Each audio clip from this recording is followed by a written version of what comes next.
Kembali lagi bersama saya. Saya adalah salah satu sekolah tinggi ilmu agama Buddha Jenarakita, Bandar Lampung.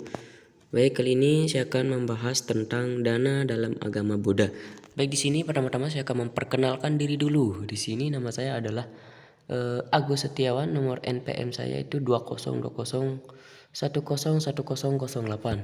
Baik, di sini kita akan bersama-sama akan mendengarkan atau belajar tentang dana dalam agama Buddha. Oke, next, langsung saja. Oke, yang pertama itu dana dalam agama Buddha. Memberikan dalam agama Buddha sering disebut dana, tetapi dana ini tidak cukup disebut sebagai memberikan berupa materi saja. Dana dalam agama Buddha diartikan sebagai memberikan dengan tulus, ikhlas, atau melepaskan apa yang telah kita miliki, baik itu berupa uang ataupun barang, materi, tenaga, rasa aman, tidak membuat makhluk lain menderita, memaafkan, dan ajaran atau nasihat yang baik. Pernah juga di sini harus dengan ikhlas dan tidak mengharapkan imbalan kepada orang yang kita beri. Jadi berdana itu harus dalam dasar hati kita supaya kita mendapatkan kebaikan kembali. Jadi kita tidak mengharapkan imbalan kepada orang yang telah kita beri. Itu yang dimaksud dengan dana. Oke, next. Di sini dana dalam agama Buddha dikelompokkan ke dalam 4 bentuk yang bisa kita lakukan. Yang pertama ini ada amisa dana. Amisa dana yaitu dana materi yang kita miliki seperti pakaian, makanan, air minum, obat, tempat tinggal, bunga, lilin, dan dupa. Jadi itu yang dimaksud dengan amisa dana. Yang kedua itu ada pariyacaya dana, yaitu dana dalam bentuk tenaga. Yang dimaksud dana dalam bentuk tenaga ini yaitu adalah contoh kecilnya ada orang gotong royong lah. Kita berdana, kita membantu orang tersebut membersihkan atau gotong royong supaya dalam pekerjaannya itu cepat selesai. Jadi itu yang dimaksud dengan dana tenaga. Jadi tenaga kita danakan supaya pekerjaan orang tersebut cepat kelar atau cepat selesai ya. Yang di sini ada yang ketiga yaitu abhaya dana, yaitu dana dalam bentuk memaafkan, tidak menyakiti makhluk lain, rasa nyaman dan menyelamatkan kehidupan makhluk yang tersakiti. Ini yang dimaksud dengan abhaya dana. Ya udah jelas ya. Oke. Next, yang keempat itu dhamma dana, yaitu dana dalam bentuk ajaran di mana menunjukkan jalan kebenaran dan orang telah ditunjukkan mengikuti jalan kebenaran itu sendiri. Atau bisa juga seperti dengan cara ceramah, cetak buku dhamma, cetak VCD atau DVD dhamma dengan harapan bagi orang yang mendengar atau membaca mengikuti jalan yang telah ditunjukkan. Berdasarkan keempat bentuk dana tersebut, dhamma dana adalah bentuk dana yang tertinggi. Jadi dari semua dana atau dari yang keempat dana ini yang paling tertinggi itu adalah dhamma dana. Oke, next. Dan di sini timbul pertanyaan-pertanyaan tentang dana. Oke, apa saja pertanyaan tentang dana? Next. Dan sini yang pertama itu, kepada siapa kita berdana? Berdana kepada orang yang bermoral, lebih besar jasanya daripada orang yang tidak punya moral. Pada sotapannya lebih besar dari orang yang bermoral. Kepada seorang sakadagami lebih besar dari 1000 orang sotapannya. Jadi kita harus berdana kepada orang yang punya moral, walaupun orang tersebut kita berdana orang tersebut kalau tidak mempunyai moral, itu sama artinya dana kita itu kurang bermanfaat. Itulah yang dimaksud dengan dana lebih besar kepada orang yang bermoral. Oke, next, langsung saja.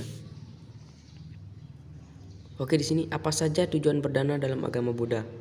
Dan di sini harapan dan tujuan di sini adalah ingin mendapatkan reputasi yang baik, seperti ingin terkenal, dihargai, disegani, dihormati, dan ingin dipandang sebagai orang yang baik.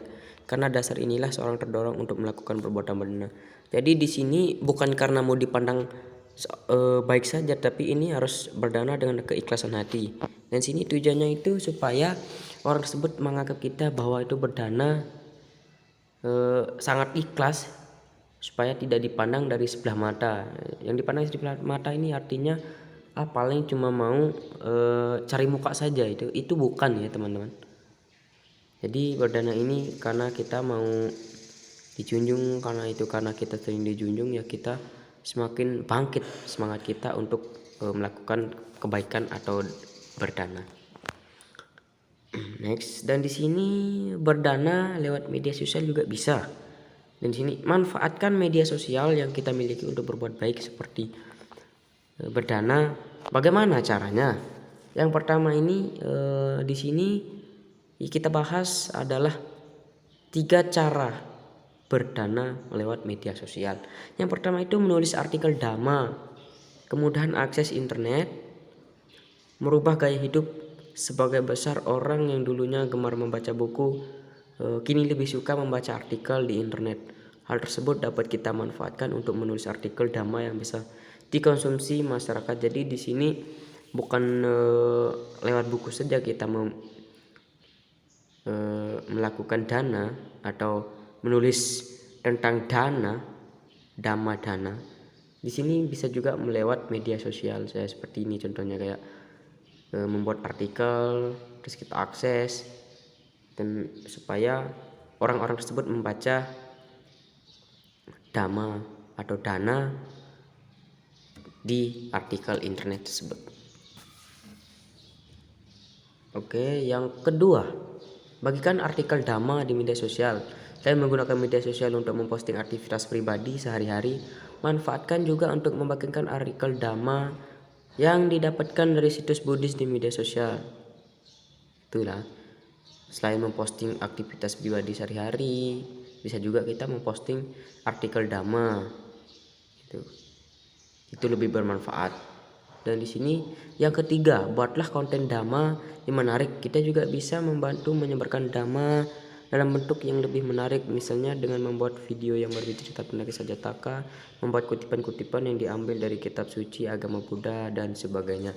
Kita bisa membuat video, misalkan kita membuat video berbuat kebaikan, kita berdana kepada orang-orang yang bisa dibilang kurang mampu, atau orang yang kelaparan misalkan, atau orang tua yang ada di pantai jompo. Kita bisa membuat konten bahwa kita sedang melakukan kebaikan, kita sedang berdana pada orang tersebut. Mungkin itu saja yang bisa saya sampaikan kepada teman-teman. Semoga bermanfaat bagi teman-teman dan semoga bisa mempraktekkan dalam kehidupan sehari-hari. Dan jangan lupa di komen, like, subscribe, dan bagikan kepada teman kalian supaya tidak ketinggalan notifikasi dari saya untuk video selanjutnya. Mungkin itu saja. Selamat pagi, namo sagyang di budaya, namo buddhaya.